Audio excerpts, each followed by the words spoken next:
So this assignment is called Molecular Orbitals Explaining Bonds. Normally it's given as an assignment in class, but we're just going to go over it as sort of an instructional material right now. We'll go through some of the questions and we may skip a couple here and there just because we've done them in other places. But hopefully this will be helpful to solidify your understanding of molecular orbitals. So the first question says, consider the H2 plus ion. To sketch the molecular orbitals of the ion and draw its energy level diagram. So we have hydrogen. That is by far the easiest one to look at. So I have the 1s and the 1s. We have hydrogen plus 1, so each hydrogen would bring 1. So because it's an ion and it's lost 1, I only have 2 electrons to start with, it means I only have 1 electron, so I'm not even going to put 1 in here. I still draw my 2 bonding orbitals, my molecular orbitals. I do a dotted box to them. The bottom is still sigma 1s, sigma 1s star.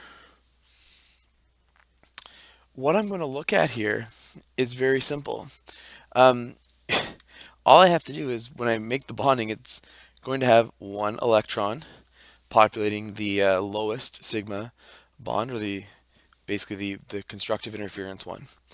Now I'm done. So that's the molecular orbital of H2 plus 1 ion.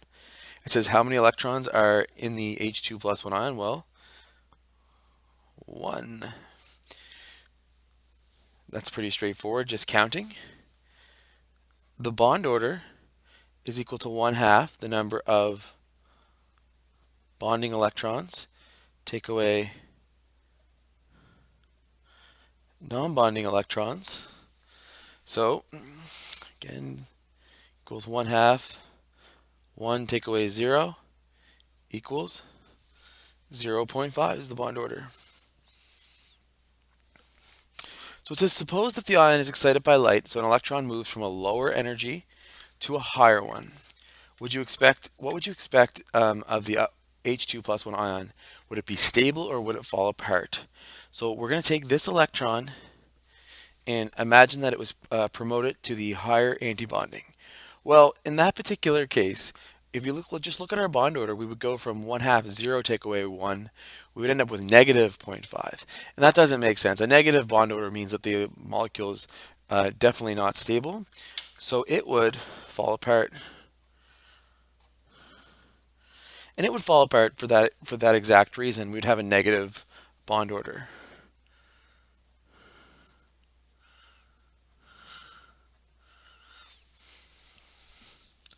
And that's probably the simplest question that you could have on molecular orbitals.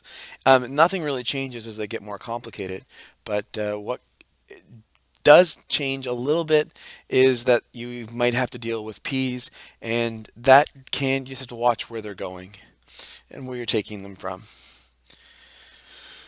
So question 2 says, sketch the molecular orbitals for H2 minus 1 ion. So we're going to do exactly what we just did.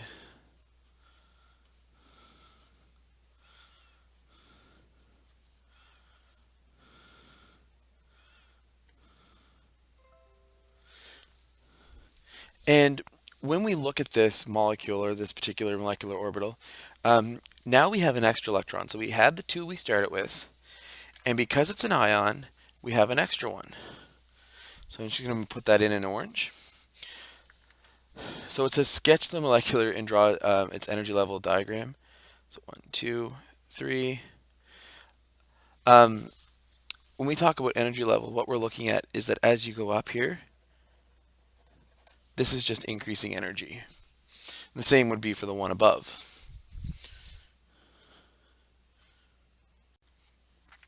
So now that we have the molecule's molecular orbital drawn, we're just going to answer a few things about it. It says, what is the bond order of this particular structure? Well, bond order is equal to 1/2 the number of bonding electrons, 2. Take away non-bonding is 1, equals 0.5. So we're going to ask the exact same question that we did in question 1. It says, suppose the ion is excited by light, so an electron moves from a lower energy to a higher one. would it be stable or fall apart? Well, we have the structure right here, so if we take one of these and move it up, giving us a higher electron, um, it's still going to be paired up, so there's not a lot of energy change there, but it definitely is going to increase in energy because it is now in an anti-bonding, participating in deconstructive interference. The bond order is going to become negative 1/2 again, so it once again is going to fall apart.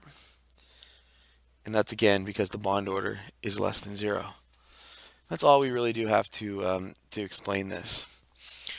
Question 3 we've talked about just in another video. The 3 questions are actually identical, but basically the questions come into the whole idea of bond order.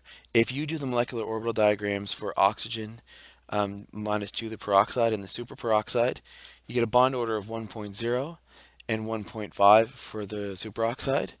So because the lower bond order, the longer the bond. With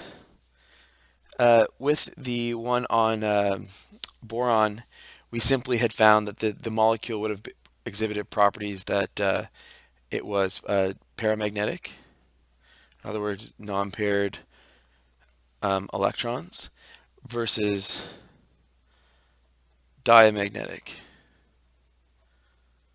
And again, if you're looking at the difference of what we're talking about here, is that it was diamagnetic if, again, looking just at the bottom part of the 2p, it would be diamagnetic when, if you drew it out as normal, because both electrons would be paired. However, when we looked at this molecule and saw that the pi orbitals were lower, they were not paired. And that would lead for it to exhibit material as a paramagnetic substance. So again, if you need a better explanation than that, it is in the other video. And then finally, part C is very, very similar to part 1, or part A, sorry. And essentially, it looks at the bond order. So oxygen by itself has a bond order of equal to 2, and you can do that molecular orbital out and see that. But O2 plus 2, so we're going to take 2 electrons away. Both of the electrons we take out will come from antibonding orbitals. So the bond order will actually increase and be 3, therefore indicating that it is a stronger bond. So as we continue to work our way through this, part 4a simply asks the question, what does the term diamagnetism mean? And all that means is basically we're looking at things with no unpaired electrons. So if you're asked this, you can really simplify it. Is no unpaired electrons. So every electron that is present in the molecule is paired with a partner. So they're spin paired, we would say. So for part B, it then asks, how does a diamagnetic substance respond in a magnetic field? And the answer is really simple. They're just weakly repelled by a magnetic field. And that's the idea that it's weak probably makes a lot of sense because it doesn't really have a lot of not spin pair, a lot of magnetic properties to it, so there's a slight repulsion, but it's very, very weak. For part C, it says, which of the following ions would you expect to be diamagnetic? Now, you can count electrons and probably do this without actually writing out the molecular orbitals, but you'll see that it's 2. It's those 2 that will actually work. So the peroxide ion we have done earlier. And when you're doing this structure, I'm just going to focus on the O2 minus 2. You would draw out your S and your P's. So I have my S and my 2S and my 2P. Then I draw my sigma bonds, my pi bond, my pi bond, my sigma bond, and then normally just rough it out to get the idea of the shapes. Usually I get people to write in um, these molecular orbital labels. So we have sigma 2s, sigma 2s star, we have sigma 2p, pi 2p, pi 2p star, and sigma 2p star. So that's the deal for the peroxide ion. So peroxide is going to have 1, 2, 3, 4, 5, 6, 7 on both sides. So then we just populate it. So we have 4. This is not new. So 1, 2, 3, 4. 1, 2, 3, 4. 2, 4, 6, 8, 10. So 1, 2, 3, 4, 5, 6, 7, 8, 9, 10. And after you draw the structure, you could do it for each one and you'd kind of learn that way. But you can see that no matter what we look at, every electron is paired. So that molecule would be considered to be diamagnetic. We can do the same thing for beryllium 2 plus 2. You got to watch the ions. Very frequently I see people try and do this, and then they forget about the ions, so they don't take an electron away, and then all of a sudden it doesn't work. It's not diamagnetic. So once again, and after a while you can almost get a little confident and not draw the two S's out.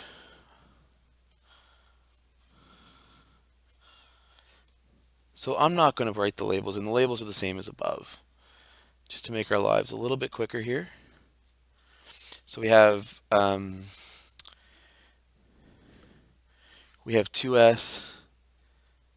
2p, 2p, 2s.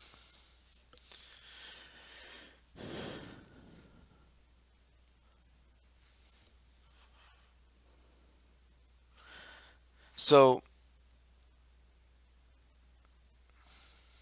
in this particular structure, we're talking about beryllium. Well, beryllium is in group 2, so it only has 4 electrons.